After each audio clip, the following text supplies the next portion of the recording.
Bienvenidos a Líderes y Negocios, un podcast donde disfrutarás de una conversación interesante con emprendedores apasionados, líderes innatos y personas con importante trayectoria en el mundo de los negocios.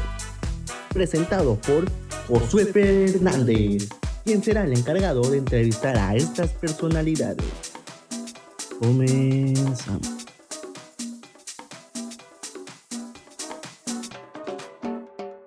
Muy buenas tardes y muchas gracias por acompañarnos en este tercer episodio de su podcast Líderes y Negocios.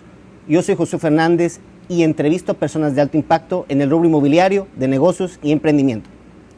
Hoy mi invitado es un empresario con espíritu emprendedor, ingeniero civil industrial mecánico de la Universidad Católica de Chile, cuenta con un MBA por la Universidad Adolfo Ibáñez, un máster en Dirección Financiera y Gestión Tributaria, con amplia trayectoria en importantes empresas nacionales y multinacionales de la industria de telecomunicaciones y actualmente gerente general y socio de CLO S.A.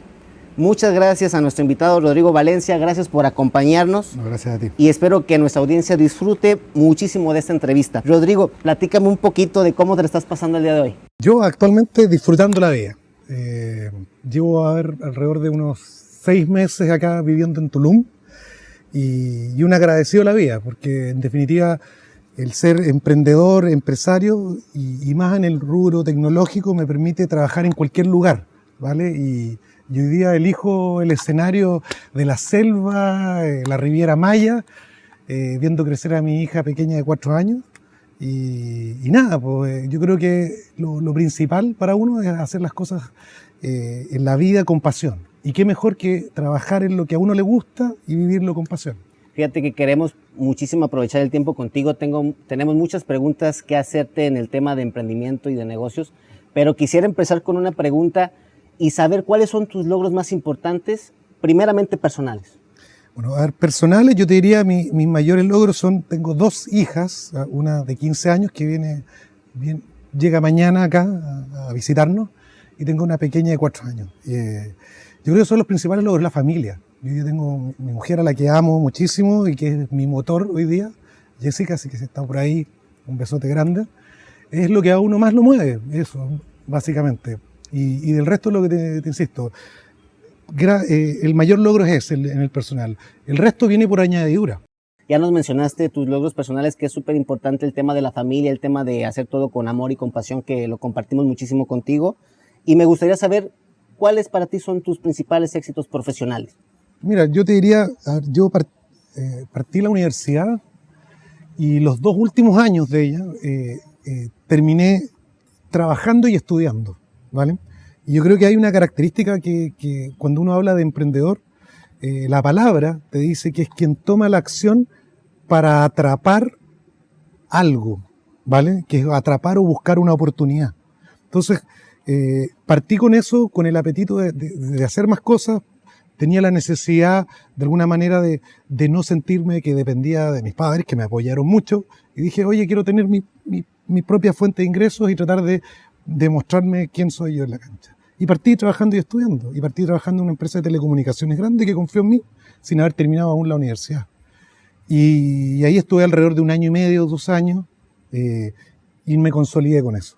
Y después, dentro de ese proceso, me definí a mí mismo diciendo, oye, quiero estar 10 años trabajando en el mercado laboral tradicional, pero para adquirir experiencia. Y dije que al cabo de esos 10 años debía tener la capacidad de encontrar un negocio y hacerme independiente.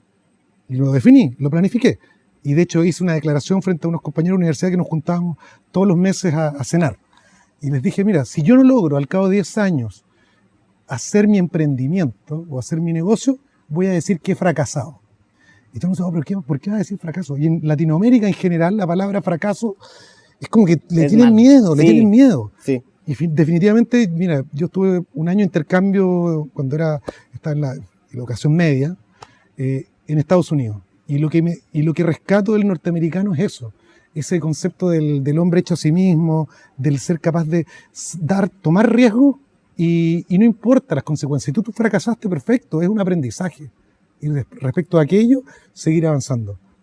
Bueno, pasaron los 10 años y para hacerte el cuento corto, logré encontrar algo que me apasionó, al margen de mi carrera profesional y dije, oye, aparte de las cosas que desarrollé como conocimiento, puedo utilizar esto para dar servicio a otras empresas. Y así partí con una consultora tecnológica. Fuimos como un scout tecnológico para grandes empresas en Chile y a partir de ese proceso empezamos con el ejercicio de la innovación para mis clientes y para nosotros mismos.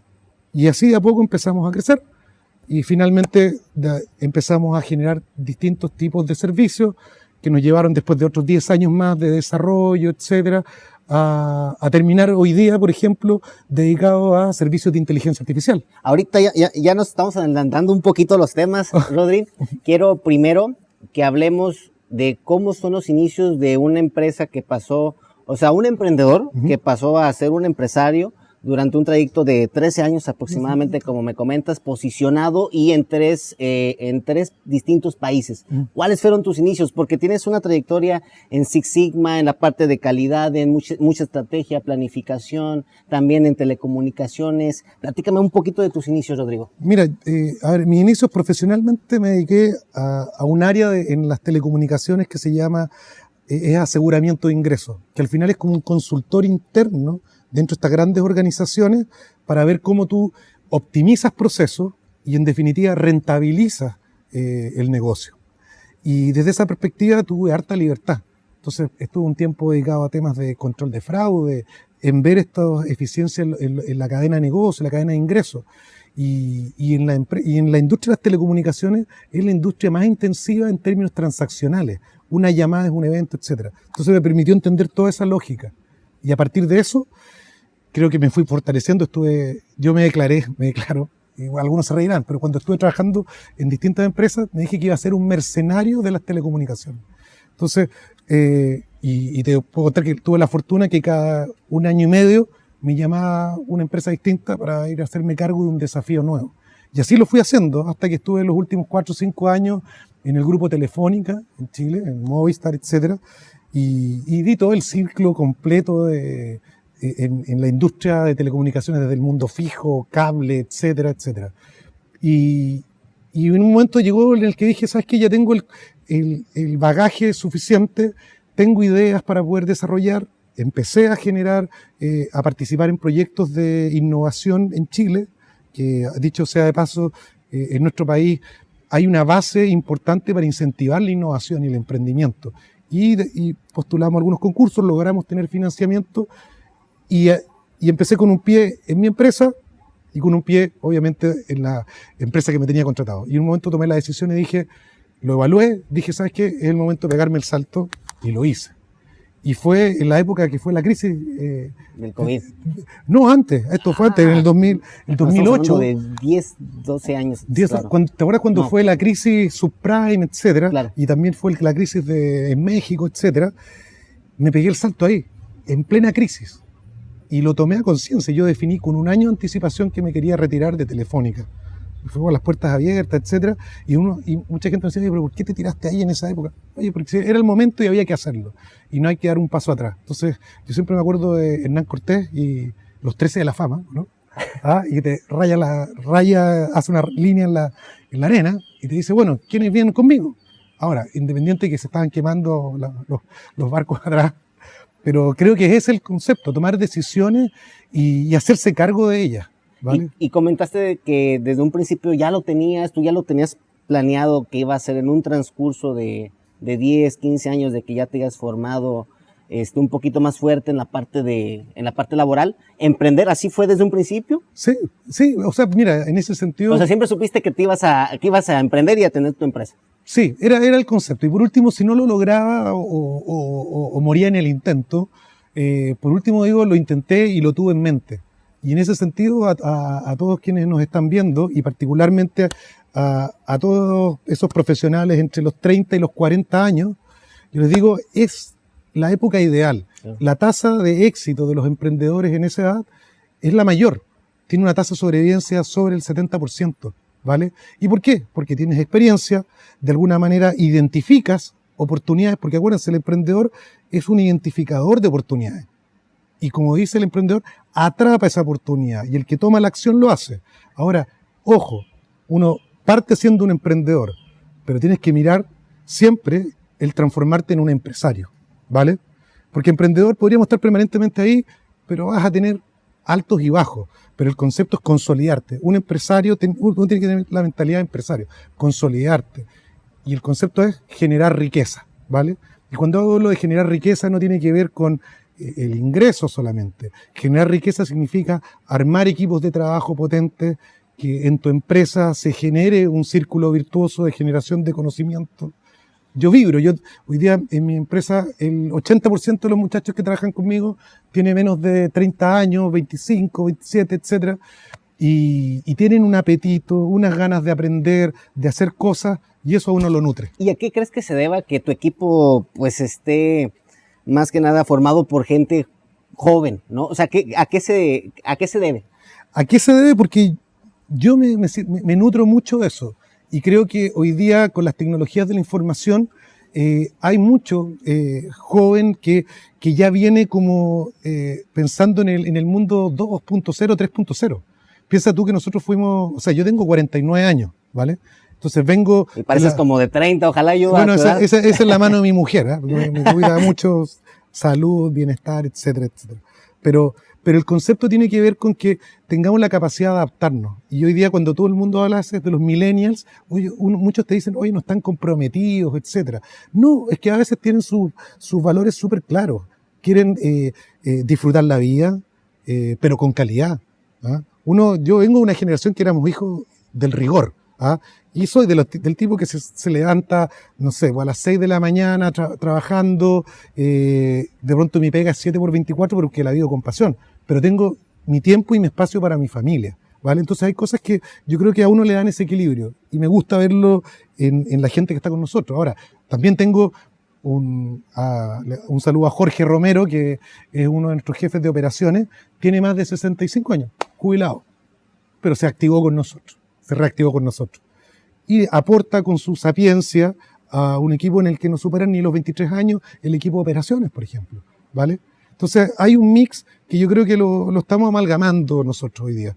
Y te insisto, me nutro mucho de la juventud, en el sentido de ese apetito, de las inquietudes y el formarlos también. Yo creo que hay un deber de parte de uno en términos de formar a los demás, de compartir tu conocimiento. Uno no puede aislarse y quedarse ahí encerrado en ese aprendizaje, ¿vale? Y ahí hay un tema súper interesante, porque el emprendedor tiene ese hambre, esas ganas, ¿no? Exacto. Y en algún momento, por ejemplo, me imagino que también hay muchas personas que van a estar identificadas con esto que voy a mencionar. Pasan los años, no eres muy joven, no eres tampoco muy grande, estás en una posición en una empresa consolidada como las que acabas de mencionar y tienes un muy buen puesto y ganas muy bien. Entonces, ¿cómo poder salir de ese estado de confort también? Y también de los miedos, inclusive de las limitaciones que la gente dice, es que ya estoy grande, ya no puedo, o sea, que... Mira, ahí yo creo que depende mucho de cada uno, ¿vale? Pero yo te lo podría decir porque, a ver, en la realidad que conozco de mi generación, y de hecho es la que le ha costado más, por lo menos en Chile, entre los 35 y los 45, ya cuando llega a los 40, hay gente que tiene pánico de que, oye, lo despiden y después ¿qué hago? ¿Vale? Y hay mucho emprendedor que nació por necesidad. Por ejemplo, conozco gente de mi generación que pasó 2, 3 años después de que terminó de una empresa y no se lograba emplear. Y empezaron a hacer iniciativas de emprendimiento, etcétera, y bien, y les ha ido bien. Pero también está el tema que uno siempre tiene que tener un plan B. ¿Pero por qué? Porque yo creo que hoy día, como profesionales en general, hay que apuntar al mundo de la empleabilidad, ¿vale? Y eso significa nutrirte de experiencia para poder hacer cualquier cosa o poder ser usable por otras compañías, etcétera. Pero al mismo tiempo, yo te diría que el tomar la decisión de ser emprendedor es un camino arduo. Yo siento que no es para todos, no todos tienen la capacidad para poder soportarlo. Yo, para darte una referencia, cuando yo me independicé, yo hice mis ahorros y me permitía estar por lo menos 2 años sin emplearme o sin generar un ingreso. Y me fui con un plan y un objetivo. ¿Cuánto tiempo, perdón? 2 años. 2 años, perfecto. ¿Ya? Y fíjate que Bien. Mi primer cliente, después de independizarme, después de estar en plena crisis, que era una crisis mundial en esa época, tuve mi primer cliente a los 16 meses. Casi en tiempo, encima, Al límite. contrarreloj. Al límite. Y bueno, y eso también aquí hay otra lección. Porque, Oye, ¿y qué sentías en esos momentos? Cuando ya eran 16 meses, no estábamos generando, estábamos ahora sí que números, volteando a ver y números de verde, amarillo a rojo. O sea, ¿cómo fue para ti ese momento de estrés? ¿Y qué tanto aprendiste o qué sacaste para pues, salir adelante en ese momento? no, mira, obviamente tenía una confianza en el camino en el que estaba. Pero obviamente el nerviosismo estaba, etcétera, etcétera. Pero yo creo que uno es porfiado, ¿eh? Persistente, etcétera. Porfiado para los que no son de Chile, en México es un poquito lento. Como, perdón. Sí. Para que obstinado, sí. Entonces dije, no, yo tengo este plan y tengo que llegar. Y por último estaba en los 16 meses, me quedaban 8 más. Yo dije, no, hay que ir a por todas. Y cae nuestro primer cliente. Entonces, obviamente lo celebramos, pero eso no significaba que iba a generar mi primer ingreso para mí. De hecho, con los ingresos que generaba, empecé a pagar a un par de personas que trabajaban conmigo. Yo no generaba mi ingreso y así empecé a armarlo. Y finalmente empezamos a enganchar a otro par de clientes, etcétera, y así empezamos a hacer que la rueda empezara a girar. ¿Y qué sucedió? O sea, ¿por qué en el mes 16? ¿Por qué crees que no ocurrió en el mes 12, en el mes 17? O sea, ¿qué pasó? Porque, mira, fui súper osado y mis servicios los quería vender a las grandes empresas, como las empresas de telecomunicaciones, como un Movistar, como un Claro, y resulta que yo era Rodrigo Valencia, una consultora de una persona y otro par de colaboradores que tenía por ahí, y resulta que iba a competir con las Big Four, ¿ah? Con un Accenture, etcétera, y de hecho terminó siendo que a mí me contrató, como a mi empresa, me contrató Ericsson para liderar un equipo de transformación para Movistar, ¿vale? Entonces, me habría gustado haber ido directo, pero obviamente uno era un pez frente a estos tiburones y no lo hicimos. Pero estuve 2 años liderando ese equipo, ayudando con mejores prácticas, incluso para el tema regional, generando ahorros que eran, yo diría, importantes para la empresa. O sea, por ejemplo, en hallazgos de recuperación en términos tributarios de $7 millones en una sola iniciativa, que la gestionamos en menos de 3 meses, por ejemplo. Oye, perdón, Rodrigo, que te interrumpa. Y al momento de tomar este negocio con Ericsson, ¿qué crees que influyó para que te dieran a ti ese negocio?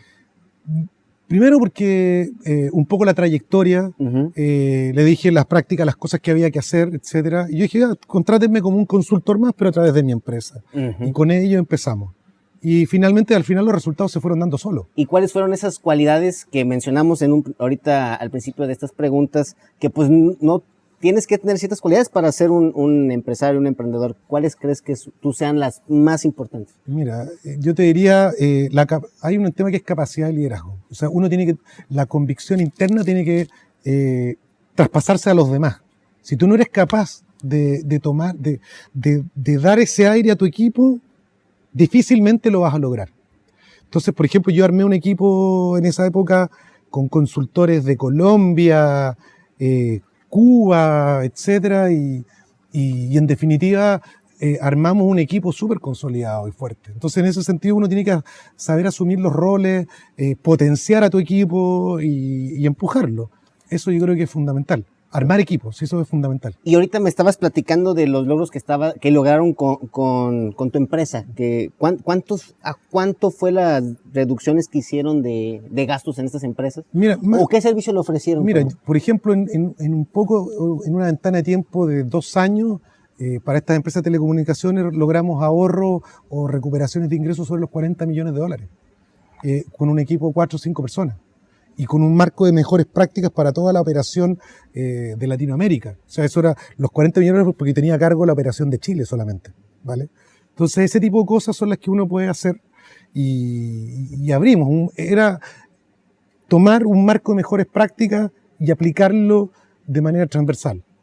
Lo aplicamos localmente en Chile y se extendió para otras operaciones. Y bueno, para que todos estén enterados, ¿a qué se dedica tu empresa? Hoy día, somos como un scout tecnológico, nos dedicamos a la consultoría tecnológica, a temas de innovación, pero en particular hoy día, yo diría los 3 últimos años, pleno proceso de pandemia, que a todo el mundo le pegó fuerte, le dimos un giro en 180 grados a nuestra empresa.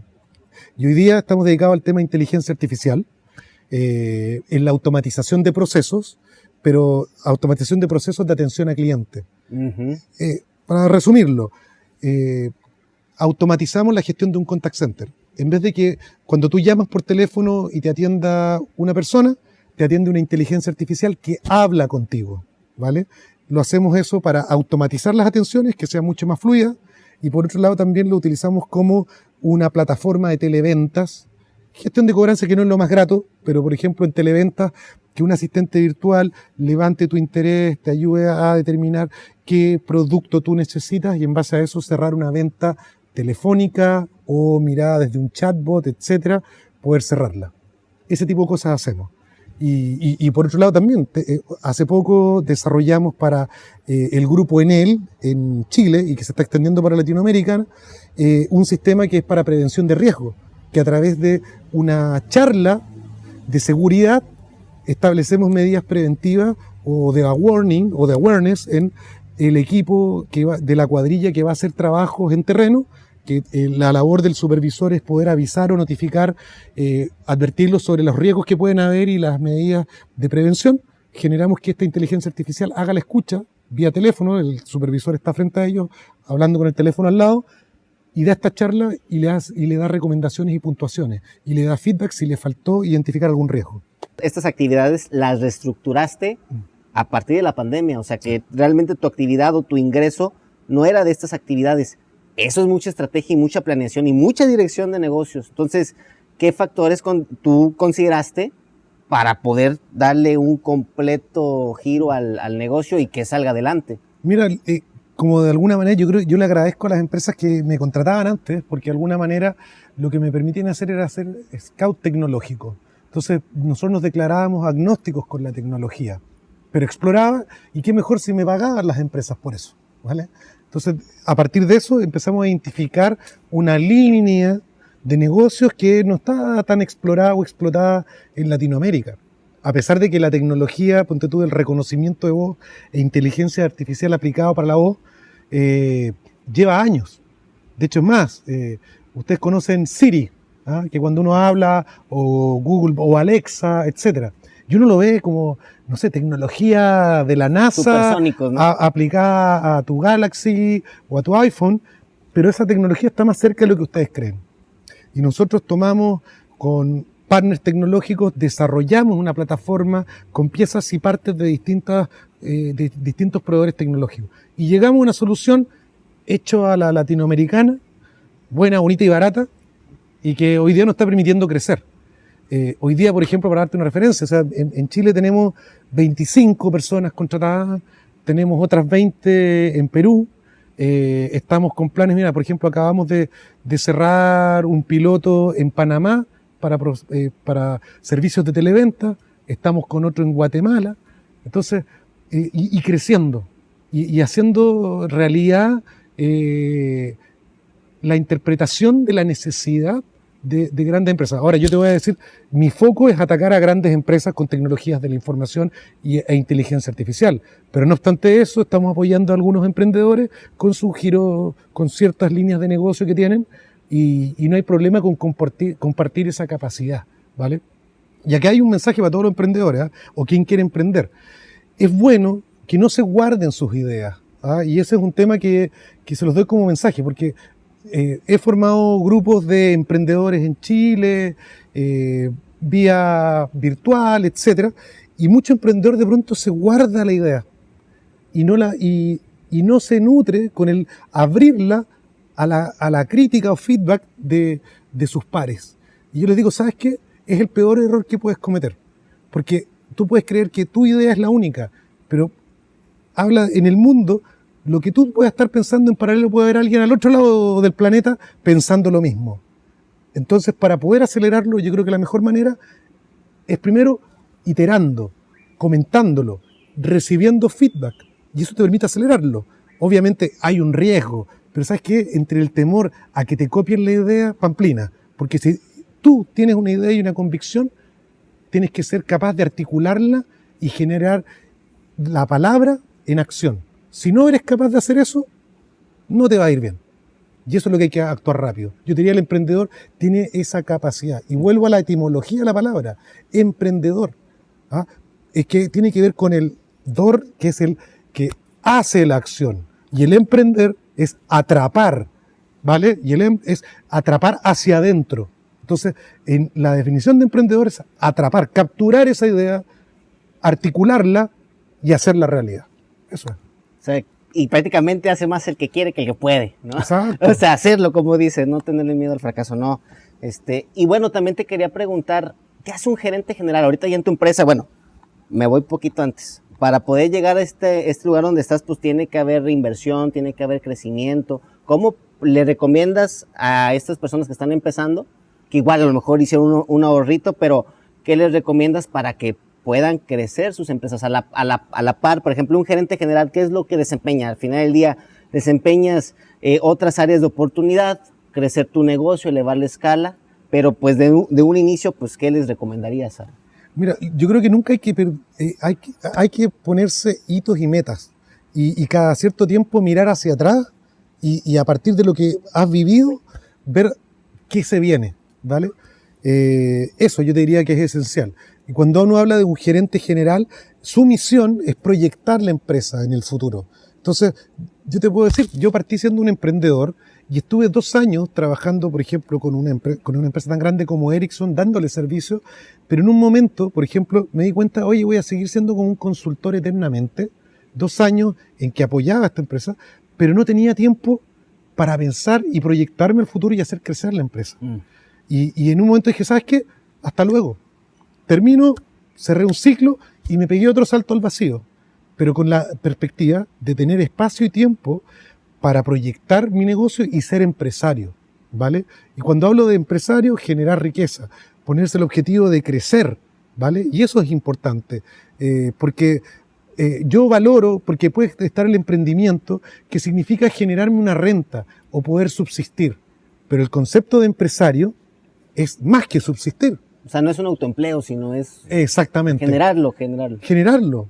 Y ese es el punto. Entonces, de alguna manera, ese tipo de cosas tú tienes que estar súper atento, porque hay trampas. ¿Ah? Yo diría, me remonto a Jodorowsky, un artista chileno que ya pasa los 80 años en Francia, y él hablaba de trampas sagradas en términos generales.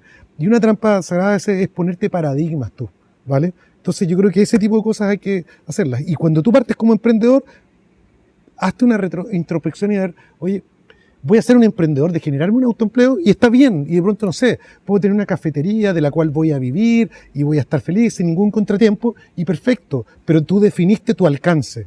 Pero también uno tiene que mirar en tu emprendimiento y decir, ¿sabes qué? Quiero ser empresario. Todo el mundo le tiene miedo a ser empresario porque de pronto es mal visto, oye, empresario, pero perdónenme, los emprendedores, las pymes, pequeñas y medianas empresas, son los mayores generadores de empleo en Latinoamérica y en el mundo. Claro. Y ahora, el ser empresario es dar un salto cuántico, oye, feliz, o sea, yo miro 20 años atrás y pensar que tengo, no sé, 45 o 50 personas que dependen de nuestra empresa, que es el trabajo que ellos aportan, pucha, es satisfactorio, es bonito ver el que al final con tu empresa has permitido que más de 50 familias estén bien, ¿ah?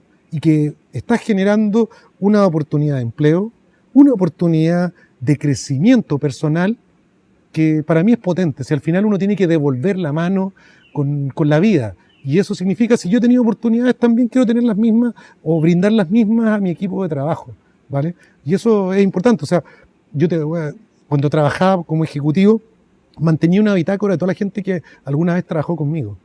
¿Y por qué? Como para saber cada cierto tiempo en qué estaba, si había crecido, si le había ido bien. Y me alegra. O sea, de hecho, de la época que yo era ejecutivo y toda la gente que pasó por, entre comillas, se van a reír algunos amigos por allá, si es que alguna vez me escuchan, que pasaron por mis manos, hoy día son ejecutivos. Yo diría el 90% son ejecutivos de estas grandes empresas, o tienen su propia empresa o su propio negocio. Y eso me enorgullece, porque de alguna manera uno contribuyó con un granito de arena en eso. Entonces yo creo que ese también es el deber. O sea, el empresario, el emprendedor, tiene que generar ese círculo virtuoso. Es eso. ¿Y qué tan importante fue el tema de la educación, de la preparación para un emprendedor o un empresario? Mira, yo creo que es importante, pero yo creo que el empresario, el emprendedor se hace en el camino. Hay una base de conocimiento importante, pero tú puedes ser el tipo más brillante del mundo, pero si no tienes la capacidad de mover a personas, de generar un concepto que también es vital. Cuando tú mueves a un equipo, el concepto de la motivación, hay que tener ojo con esto. Y lo digo, la motivación, yo no te puedo motivar a ti. La motivación nace de ti. Mi trabajo, al trabajar con personas, es entender qué te mueve para darte los elementos para que tú te motives, ¿vale? Y ojo con eso, ustedes que pueden estar trabajando en alguna empresa, el concepto es, oye, pero es que, oye, no, me falta incentivo. No, Pamplina, tú te mueves, tú sabes dónde quieres estar. Si alguien está en una pega, en un trabajo, y no le gusta, es problema tuyo, no le eches la culpa a tu jefe o a la empresa en la que estás. Claro. Porque si a ti no te gusta, perfecto, sal. Ahora, está bien, lo digo y uno dice, puede ser muy ligero, si tengo familia, depende la gente de mí, se entiende. Pero igual tienes que rebuscártela y hacerlo. O sea, y yo los insto a todos, oye, yo tengo el privilegio de trabajar en algo que me apasiona, Claro. que me hace feliz. Y yo creo que esa es la vocación que tienen que buscar todos. No sé en qué, de pronto muchas veces yo salí de la universidad y no sabía en qué iba a trabajar. Y de hecho partí trabajando sin saber todavía para dónde quería llegar, ¿vale? Pero de alguna manera en lo que hacía, lo hacía con pasión y con el apetito de aprender y hacer cosas. Eso Claro. Y al principio también pues estabas, o sea, dentro de que estabas buscando emprender o que tenías esta semilla, pues también el hecho de que trabajaste en calidad, en el tema de Six Sigma, de alguna manera te ayudó un poco a tener una base y darle dirección y todo el tema de estrategias, ¿no? Sí, es que mira, hay una cosa. Si tú no, y hay un tema importante, si tú no eres capaz de medir, no eres capaz de gestionar. Entonces eso yo lo tengo como aprendizaje en temas de calidad, de procesos, Six Sigma. Yo todo debo ser capaz de poder medirlo. O sea, en mis iniciativas o en lo que tenemos como empresa, cuando dimos el giro teníamos distintas oportunidades, pero cada una la monitoreo. Claro. Y hubo un derrotero y entramos. Y de pronto, por ejemplo, imagínate, reconocimiento de voz de inteligencia artificial lo conocía 10 años atrás, en que no era asequible para cualquier empresa, era costoso.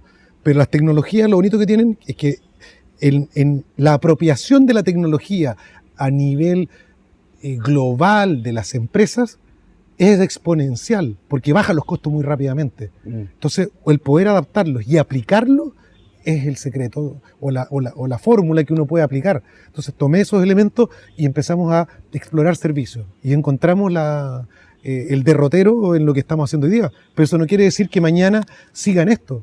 Probablemente capaz que cambie mi giro. Y eso es lo que quiero, tener la capacidad de poder hacer. Y permanentemente, yo diría, parto mi día en tratar de, como dicen, googlear. En investigar, ver tendencias, hacia dónde va. Por ejemplo, hoy día hay una tendencia súper importante, el mundo del metaverso. Todo el mundo te habla del metaverso, súper ajeno. ¿Y saben qué? Esa realidad está más cercana que nunca. O sea, yo, por ejemplo, estoy hablando de meter a toda mi empresa en el metaverso, en una oficina virtual. ¿Y por qué? Porque te permite el metaverso. Hoy día muchas empresas trabajan con Teams, por ejemplo, u otras herramientas, pero no tienes la cercanía de tocarle el hombro a tu compañero. O decirle, oye viejo, tómame un café. En el metaverso tienes la oportunidad de estar a 1000 kilómetros de distancia, como yo lo estoy de mi equipo de trabajo, y con el metaverso tienes una realidad virtual en la que vas a decirle a esta persona a 1000 kilómetros de distancia, tomémonos un café, le golpea la espalda, oye, bien, quiero hablar contigo. Que esa cosa como que se perdió un poco con las tecnologías tradicionales de teletrabajo, ¿vale? Y hoy día vino para quedarse el metaverso, ¿vale? Y eso yo te lo doy por aventura, más temprano que tarde esto va a ser una realidad. Y estando acá en Tulum, he conocido personas que ya están trabajando en el metaverso, siendo corredores de propiedades del metaverso, por ejemplo. Imagínate, entonces es una cosa que es como un estallido en tu cabeza. Entonces, es tremendo. Ahorita que estamos mencionando el metaverso, ¿cómo lo ves tú? ¿Impacta en la eficiencia de trabajo de alguna empresa? ¿Tú has sentido tu equipo más eficiente? Porque pues ya hay muchas herramientas como Meet, Google Meet, que pues al final del día te permiten tenerlos, verlos, escucharlos. O sea, ¿sí le ves que te apoya en la eficiencia? Mira, las herramientas hoy día de trabajo virtual El problema es que tú estás frente al Teams, al Meet, pero vengo, apago la cámara y no tengo idea qué pasa al otro lado. Está bien, hay un tema de libertad, etcétera, etcétera. Pero ¿qué ocurre? Cuando tú hablas del metaverso, es una realidad inmersiva. ¿Pero qué significa? Que genera un espacio virtual, así como este espacio real que tú ves acá, donde estamos reunidos, pero tú estás inmerso. Entonces, por ejemplo, hoy día hay metaversos o sitios en los que tú compras una oficina. Y aquí viene lo interesante. Puedes comprar una oficina virtual por, no sé, $300 o, no sé, $50 por usuario, y tienen un diseño inicial. Y tú podrías hacer un diseño fastuoso o sencillo, pero lo que generas es un espacio y tú estás inmerso ahí, pero ves permanentemente. Es como, a ver, existen los que, no sé, los Oculus, te los pones y estás mirando este espacio virtual, pero entre comillas físico, y ves. Entonces estás con esta cercanía y estás en una suerte de contactabilidad permanente, que eso es lo que creo que se gana, ¿vale? O también tienes otros metaversos en los que tú eres un alter ego, es un Playmobil, ¿ah? Chiquitito, pero tú lo ves en la pantalla, o sea, lo ves ahí y lo ves casi como una realidad, no sé, en tercera persona, etcétera, no sé.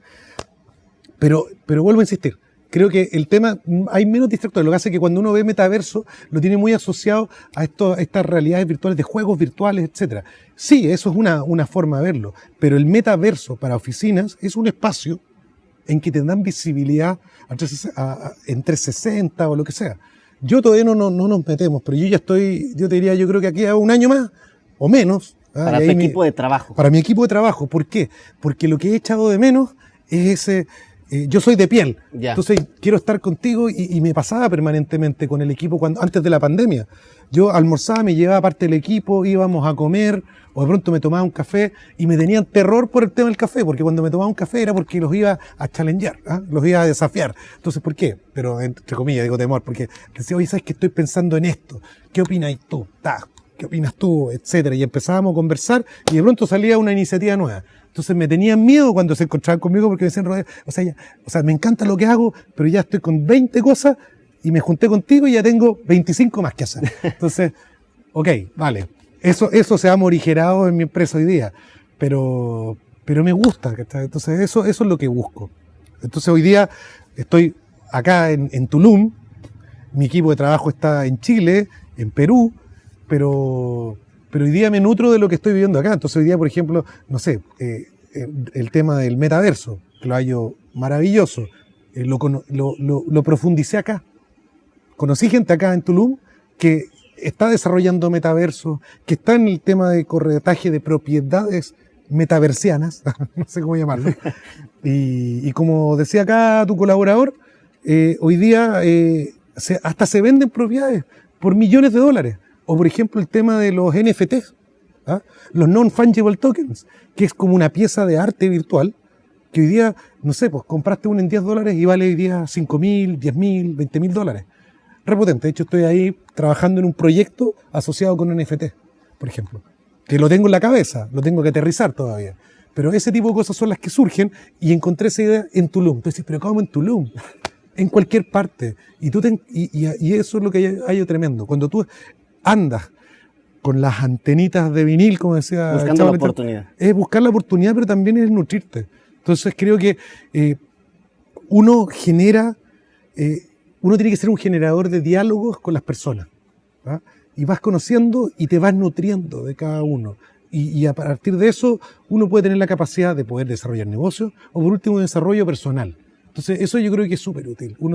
A veces uno, no sé, uno lo conversaba con mis compañeros de universidad en su época, a veces yo decía que yo abusaba un poco de las amistades porque era como una esponja, ¿ah? Porque absorbo todo lo que interactúo con los demás y lo trato de interpretar en mi realidad y tratar de hacer algo, aplicarlo. Y que creo que es parte de la vida, porque al final el deber de uno es recibir, enriquecerse y devolver. Entonces es transformar. Oye, ¿y tú crees, por ejemplo, también las condiciones actuales laborales? Porque anteriormente, pues si nos volteamos a ver hace 20, 30 años, pues es como estar en una oficina, un determinado tiempo para trabajar. El hecho de que tú puedas estar operando o tu empresa en 3 distintos países, estando aquí, tu equipo de trabajo en distintos países, ¿crees que también los hace más eficientes el hecho de que puedes controlar un poquito más tu tiempo por hacerlo todo a través de medios digitales? Sí, pero más que controlar, yo creo que yo lo que te diría es, yo lo que no quiero perder es la cercanía, Claro. Este tema de piel, ¿vale? Pero de alguna manera te hace más eficiente. ¿Crees que te haga más eficiente el hecho Sí. de poder tú estar en un espacio, Mira, digamos, donde tú quieras, en el país que quieras? Es que mira, en el mundo de la tecnología, de la información, y ahí un mensaje para todos los informáticos, la pandemia los hizo mucho más productivos, porque no pierdes tiempo en movilizarte. Segundo, yo diría la mayoría de las empresas dicen que se orientan por objetivos. Y un informático a veces se pone creativo a las 2 de la mañana.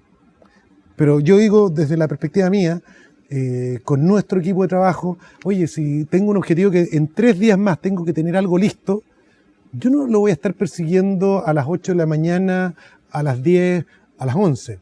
Si logra llegar a buen puerto con lo que planteamos y la fecha, bienvenido sea. Entonces esa flexibilidad te da el tema del teletrabajo. ¿Y ahora qué ocurre? O sea, estar en un entorno agradable para ti.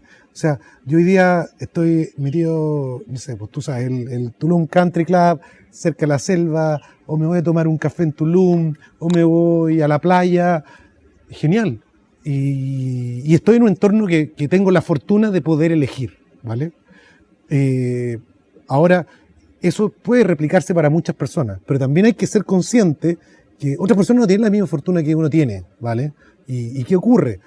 El teletrabajo es bueno cuando tienes ese espacio para poder hacerlo en tu casa, pero en otras condiciones a veces, no sé, pues, no tienes ese espacio y tienes que tener, no sé, estás con tus hijos. Por ejemplo, hay un tema que pega en el teletrabajo y que lo conversamos con mi mujer. Yo trabajo en mi casa, pero por ejemplo ahora estoy evaluando irme a un cowork o tener mi espacio propio. ¿Por qué? Porque estando en la casa, uno está ahí de manera permanente. Yo no tengo ningún problema, por ejemplo, estoy en plena reunión con un prospecto de cliente, un gerente corporativo, y de pronto aparece mi enana y se me sienta al lado. Yo no le voy a cerrar la puerta. La siento, digo que saludo a los tíos, pap, listo. Y después ella viene, se aburre porque no es un tema para ella, pap, y se va. Perfecto, puede haber esa intervención. Pero para otras personas no es tan cómodo y les cuesta lidiar con eso, ¿vale? Entonces ahí uno tiene que evaluar si soy tan abierto para eso o no, ¿vale? Claro. Ahora, es parte, yo creo que la dinámica que sea... Y hay muchas empresas que hacen hasta sistemas mixtos, ¿no? O sea, ciertos días presencial, ciertos días... Mira, justo en ese punto, nosotros ahora tuve todo un cambio dentro de la organización. Y como tuve jefaturas nuevas, los hice volver a la oficina, temporalmente. ¿Pero por qué? Porque quiero que se afiaten bien como equipo de trabajo. ¿Ya? Puedo preguntarte algo antes de que continuemos ahí. Por ejemplo, esto va para emprendedores, ya para a lo mejor personas que tienen sus propias empresas, pues a lo mejor ya lo saben determinar. Pero ¿cuándo es momento de incrementar tu equipo de trabajo? O sea, ¿cuándo tú empiezas a delegar posiciones o cuándo empiezas a abrir posiciones, necesitar profesionales para crecer tu equipo? ¿Cuándo es ese momento? Mira, es bien dinámico eso, pero yo te diría que cuando tú, por lo menos a nivel ejecutivo, tú dices que necesitas más personas.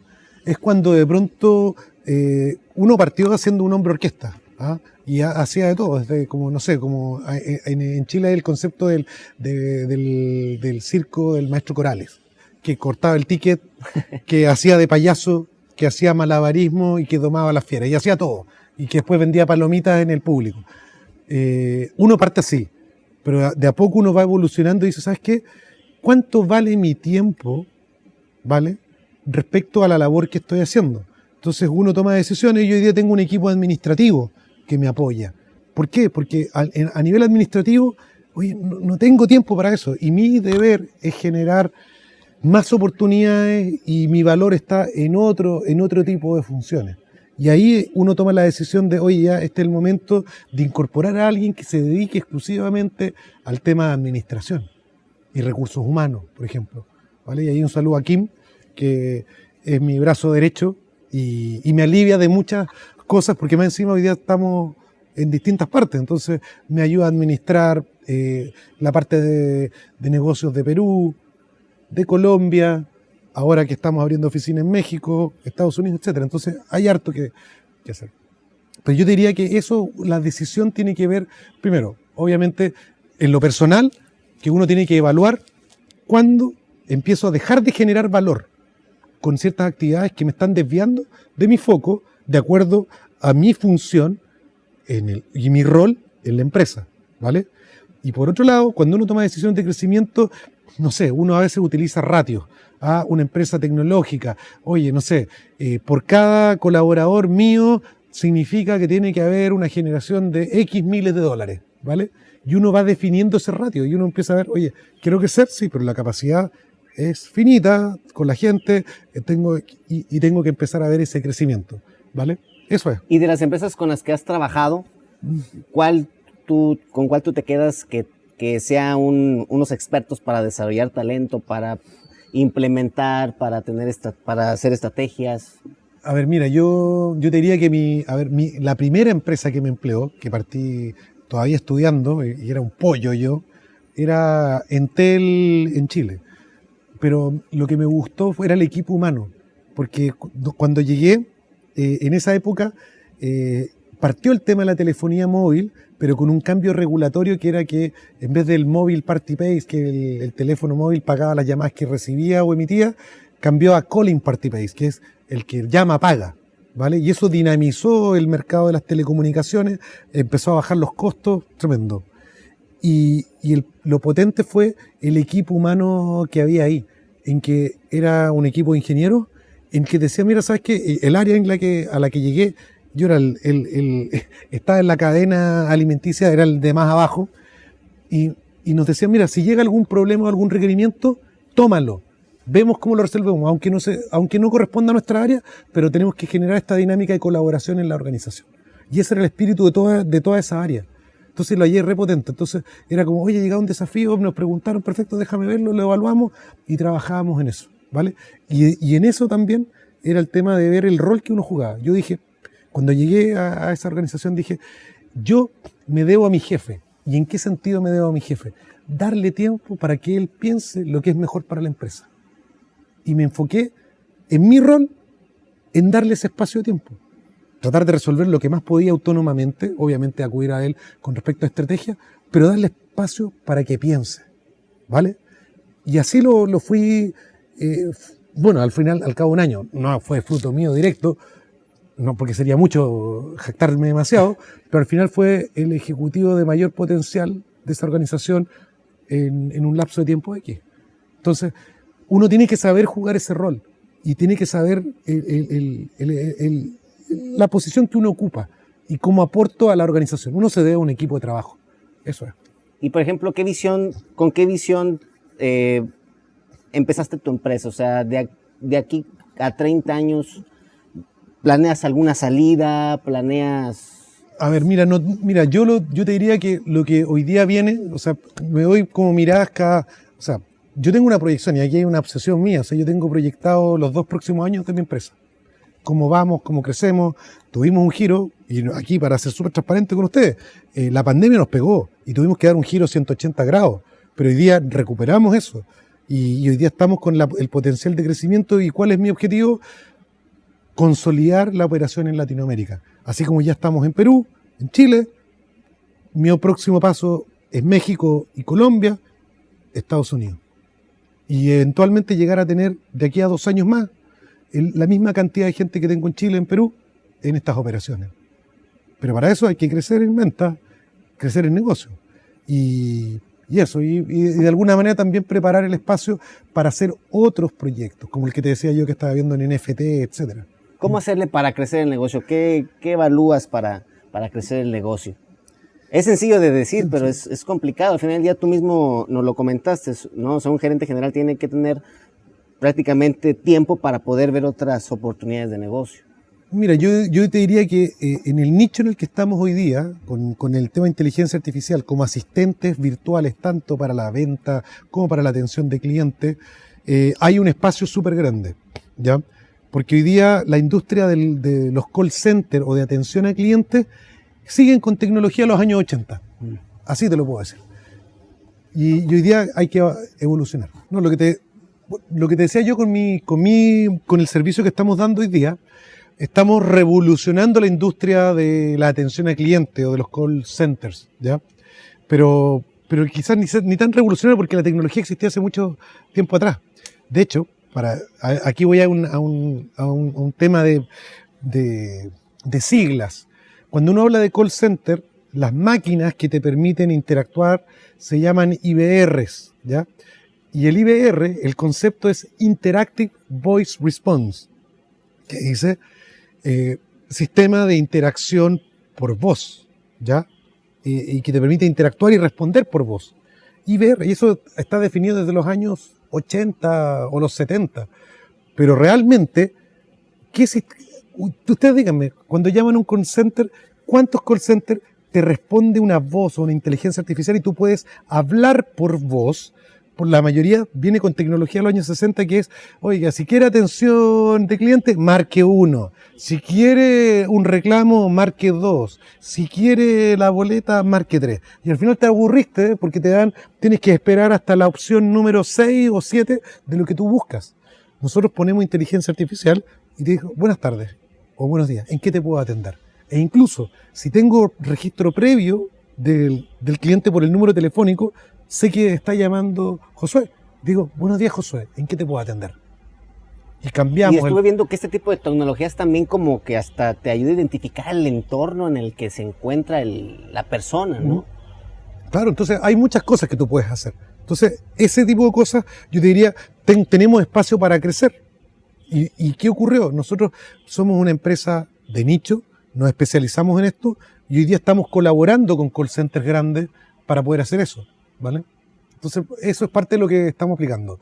Y si me pregunta a mí, hoy día con inteligencia artificial puedes hacer muchas cosas. Está en la toma de decisiones de inversión, está en la predictibilidad, en comportamientos de compra.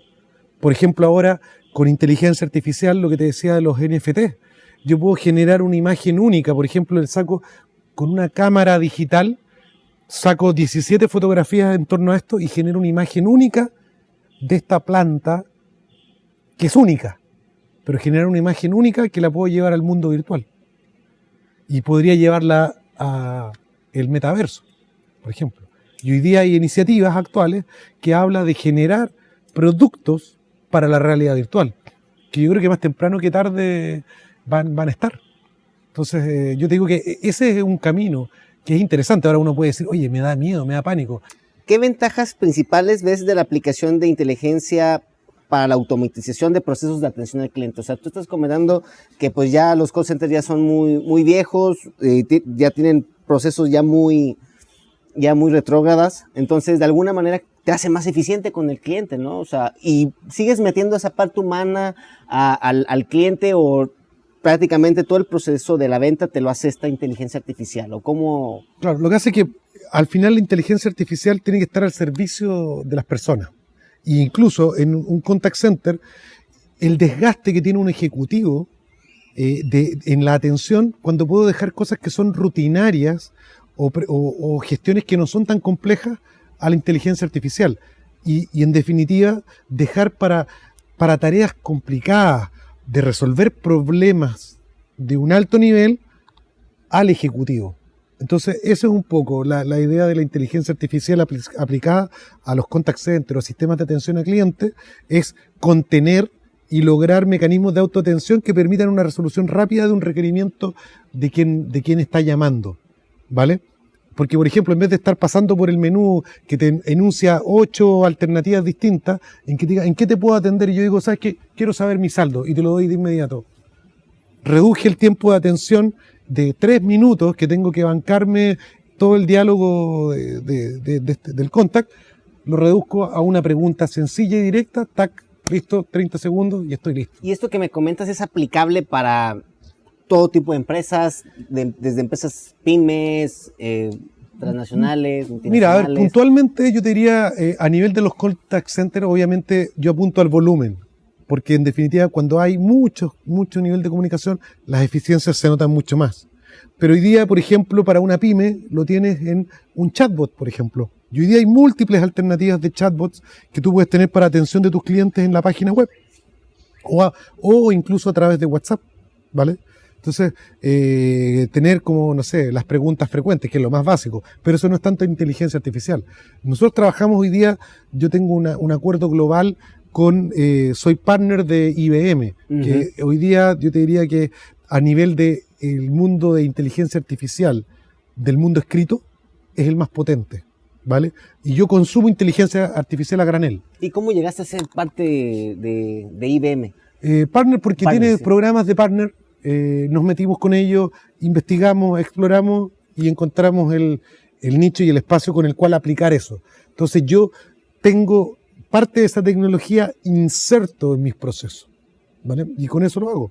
Entonces, y ahí viene el mundo o la mirada de que no está tan lejano el tema de la inteligencia artificial. Obviamente yo hoy día lo que me especializo en esto y empresas que acuden a mí es porque soy capaz de darles ese know-how y en vez de que ellos adquieran ese conocimiento lo pongo al servicio de ellos en 2-3 días.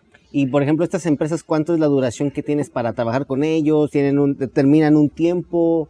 ¿O cómo es su relación a partir de que ya tienen los servicios de una empresa que apoyen toda esta parte de...? A ver, mira, yo parto con pruebas de concepto con mis clientes. Les digo, mira, pruébame. Porque muchas veces dicen, oye, pero no sé si vas a ser exitoso. Pruébame. Generemos una campaña, veamos cómo funciona y si resulta, vámonos con un contrato 6, 12 meses, 24 meses, lo que sea. O sea, tengo clientes con los que estoy 3 años, otros a 6, pero después se va extendiendo. No hay problema. Al final ahí viene la confianza de uno en que al final te transformas en un aliado estratégico de tus clientes, ¿vale? Eso nunca lo puedo perder de vista, ¿vale? Y parte con eso, pero yo lo digo como el concepto del norteamericano, try and buy. Claro. Pruébame, vamos. ¿Funcionó? Perfecto, vamos. Y si no, tan amigos como siempre, me dicen hasta luego. ¿Y qué crees que tenga que tener un servicio o un producto? Ahorita estamos hablando en específico de tu nicho, de la parte de inteligencias y tecnologías, pero ¿qué crees que tenga que tener el producto o un servicio sobre la competencia para que el cliente elija el tuyo? O sea, ¿qué cualidades tendría que ver el cliente para darte a ti esa oportunidad? Mira, yo te diría que es agilidad, es esencial. Hoy día, no sé, por ejemplo, montar un proceso de televenta me demoro 2 días, 3 días, que yo creo que no lo hace cualquiera.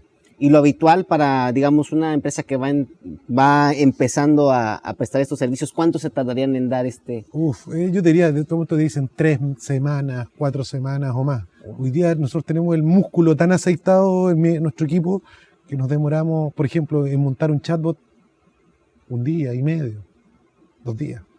Y con un volumen importante de capacidad de resolución. Y en el mundo de la voz, que es más desafiante aún, porque tienes que interpretar el tono. Porque nosotros hoy día hablamos castellano, pero hay que diferenciar dialectos, porque el chileno habla distinto, el mexicano también, el colombiano. Nosotros ya tenemos todo un bagaje que nos permite tener esa adaptación, ¿vale? Y el resto es definir los flujos de procesos que te van a permitir identificar cómo interactúo, cómo resuelvo, etcétera. Y ahí pueden, no sé, pueden visitar después la página web de nuestra empresa y hay un canal en YouTube en que tenemos varias demos y ahí lo pueden ver. clo-medioconsulting.com y ahí pueden ver. Y por ejemplo, esta sociedad que tuviste, ¿la hiciste con cuántas personas al principio? ¿Mi empresa? Sí. Es mía, 100%. O sea, ¿pero empezaste tú solo o tuviste algún otro socio en la empresa? Mira, es un poco ególatra decirlo, no, partí solo, pero tengo un socio comercial o un gestor comercial que me apoya hoy día.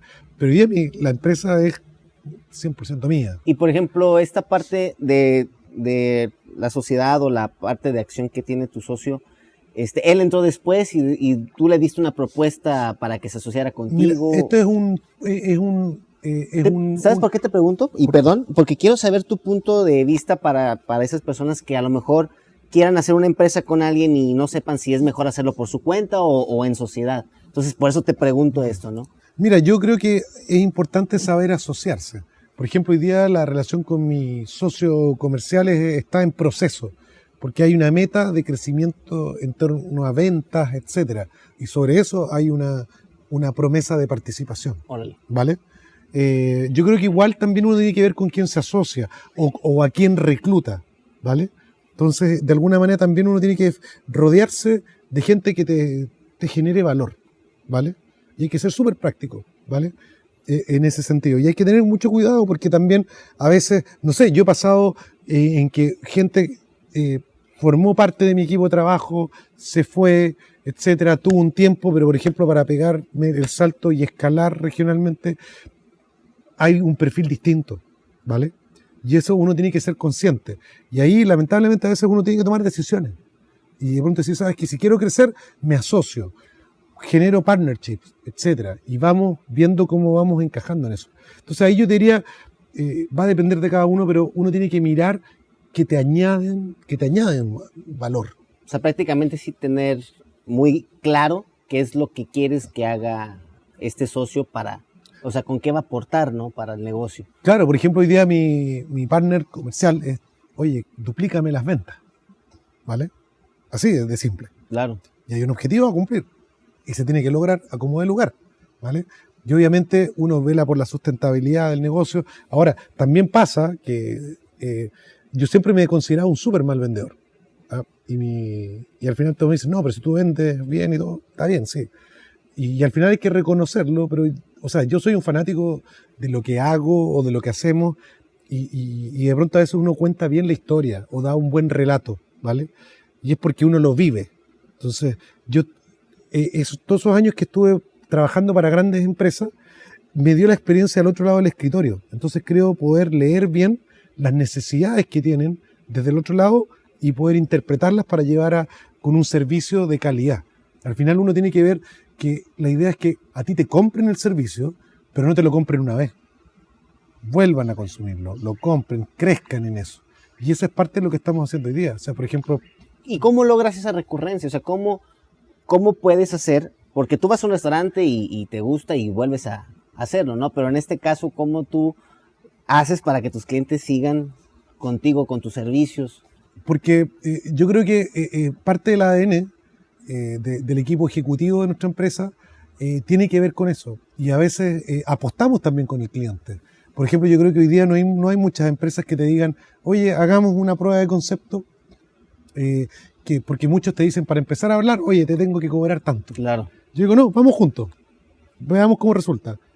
Y voy al costo, por ejemplo. O sea, agregar valor, ¿no? Agregar valor. Y después de eso, una vez que te prueban, que vas bien, el resto es evolucionar tu servicio, crecer con tu cliente y mirar las oportunidades de mejora.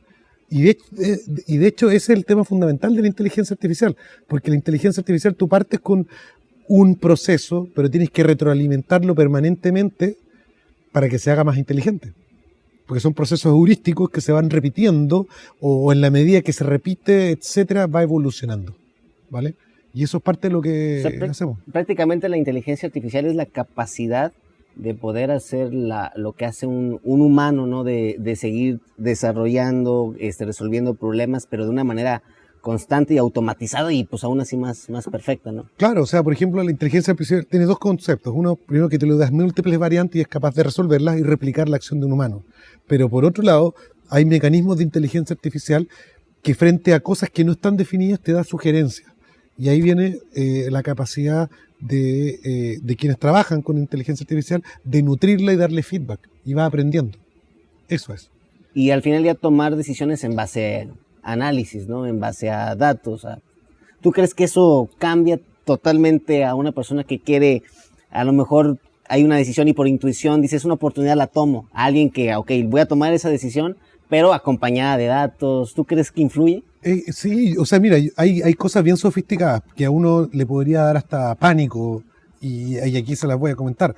Ustedes descargan una aplicación en el celular. ¿Alguien ha leído los términos del contrato o de las condiciones de la aplicación? Algunas, ¿no? Claro, para que vean, por ejemplo, Microsoft en algún momento bajaba las condiciones y para probar este concepto puso que al término del contrato decía, oye, y no sé, pues de como 20 páginas y decía, y si mandas un email a este correo electrónico, te gana, no sé, un smartphone. Ponte tú, eran un potencial de 100, llegaron 10, 15 personas. ¿Ya? ¿Y qué ocurre? En los términos y condiciones, tú no sabes lo que estás autorizando. Y yo lo único que te puedo decir que hoy día, a través de una app, si tú le das los permisos y dijiste que sí, yo puedo analizar tu comportamiento, ¿vale? Y eventualmente puedo sacar tu perfil psicológico en base a cómo usas el teléfono. ¿Y eso no es regulado? Sí, pero si tú le diste su consentimiento... Y no hay, entonces, digamos, como que no, o sea, no hay no está ahí contra la ley, digamos, no hay fe, hay... claro, mira, no hay buena fe, o... es que hay temas que tú siempre... Mira, yo trabajé como 4 años en el área de control de fraude en empresas de telecomunicaciones. Y siempre hay un límite entre lo que se define legalmente y las capacidades de la tecnología, ¿vale? Entonces, ¿qué ocurre? Por ejemplo, Netflix, hoy día la pauta de Netflix se basa en el comportamiento que tú tienes y de acuerdo al perfil de lo que tú viste, ¿vale? Por ejemplo, es pasmoso lo que pasa, por ejemplo, House of Cards, ¿ah? Esa serie tremenda, que tuvo un éxito tremendo, el contenido de esa serie en Estados Unidos se basó en el perfil de las preferencias del público norteamericano. Y dijeron, les gusta el tema de política, el tema de traiciones, etcétera, y todo eso, perfecto, y lo pusieron ahí. Fíjate. Y al final terminó esa definición de perfilamiento, dijeron, estos son los temas que necesito, dijeron, estos son todos los ingredientes.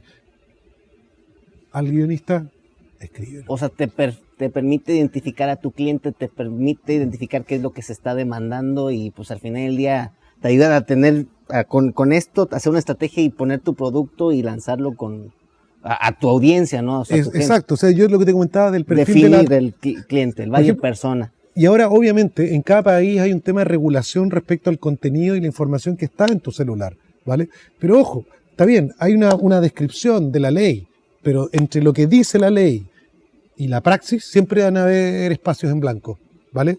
Pero para darles la referencia, si tú pones, porque en la ley, en términos del tema de las aplicaciones, etcétera, te dice, pero si yo pongo un contrato y te pongo todas las condiciones y tú pusiste acepto, ¿qué tienes que alegar?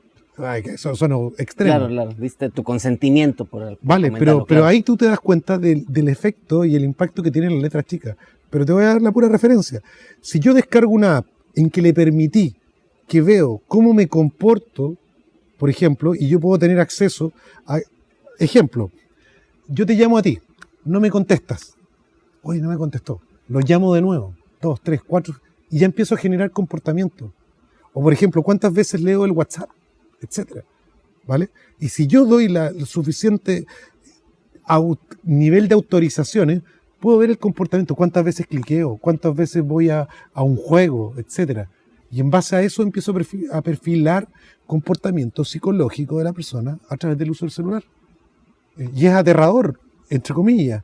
¿Vale? Pero aplicado, al final ya aplicado a algo bueno, o sea, si le damos una dirección, porque ahorita estamos hablando sí, obvio. Si le damos obviamente esto se tiene que usar con muchísima responsabilidad y te puede apoyar si se usa de manera adecuada. Y éticamente, obviamente, claro. pero es para darte el espacio que se puede llegar a generar en términos de la tecnología. Claro. Entonces, bien aplicada, obviamente hay niveles y hay un código de ética que uno aplica, ¿vale? Pero eso te permite definir y perfilar comportamiento. Entonces, cuando uno habla de inteligencia artificial, es el masajeo de datos, interpretación del dato, y tiene, no sé, la ciencia del cómputo, de la interpretación a tu servicio. Entonces, inteligencia artificial lo tienes en eso, en leer data desde el comportamiento del tráfico, etcétera. Hay muchas cosas que tú puedes hacer. Entonces, al final, la tecnología está al servicio de los procesos, al servicio de las personas. ¿Cómo tú lo vas a hacer? ¿Cómo lo vas a gestionar? ¿Y qué vas a desarrollar con eso? Está la creatividad de cada uno. Claro. Eso es. Y por ejemplo, tú este tipo de, en tu rubro que es el de servicios, ¿qué ventajas ves al rubro de servicios versus el de productos? Ya producto terminado, ya a lo mejor... Es que mira, no sé, hoy día, por ejemplo, a nivel de la realidad virtual o del metaverso, para volver al tema que habíamos conversado hace un rato, por ejemplo, creo que Gucci, si no me equivoco, o puedo estar equivocado, empezó, por ejemplo, a diseñar una visera, una gorra, en el metaverso. Y la lanzó primero en el metaverso para ver qué le gustaba. Y la testeó, y gente compraba en el metaverso por, no sé, $5 una visera Gucci para tu alter ego. Pero a partir de eso, y haciendo este testeo de campo en el metaverso, diseñó y definió, no sé, 17 perfiles diferentes de gorra y las sacó al mercado. no duraron ni una semana y se vendieron casi a $500 cada una. Ahora estoy diciendo, no sé, la precisión de 500, no sé cuántos dólares, pero este es un ejemplo de que testearon en el metaverso el diseño de un producto físico. Entonces, ahí tienes entre inteligencia artificial, realidad virtual, que se aúna para llegar a la definición de testeo de productos que el día de mañana van a ser físicos. Entonces, hay un mundo en el que desde la mirada externa lo puedes linkear. Claro, o sea, de alguna manera como hacerlas, o sea, para muchas empresas que traían un método tradicional, venta en, no sé, en tienda, pues ahorita abrirse a todas estas herramientas, pues pueda ayudarte a disminuir costos, a aumentar ventas, etcétera, ¿no? Exacto. Bueno, Rodrigo, ya para empezarnos a despedir, ya se nos está acabando el tiempo, quisiera aprovechar y hacerte una pregunta de qué le recomendarías a esa persona que está emprendiendo, que se quiere superar, que como tú mismo lo comentaste, ¿no? O sea, tiene que querer, ¿no? Entonces quiere, a lo mejor no cuenta con esos recursos, pero está muy motivado. ¿Qué consejo tú le podrías dar a esta persona? Mira, a ver, si tiene una idea, que la exponga a su círculo cercano o a gente que él tenga como referencia y la testee, ¿vale? Para poder validarla y ver si tiene asidero y tener feedback. Si testea eso y ve que es una oportunidad, que vaya por ella y que no se limite al tema de si tiene recursos económicos o no, sino que parta con esa idea, eventualmente buscar un potencial socio y con eso empujarla. Básicamente es eso. Y no tener miedo a exponerla.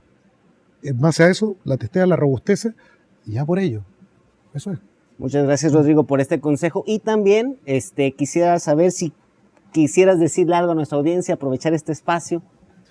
No sé, bueno, yo creo que básicamente yo soy un fanático del emprendimiento y de la innovación. Así que en ese sentido, si está en su ADN, está en su espíritu, háganlo y no tengan miedo a romper huevos y al apetito por el riesgo. Eso abre todo.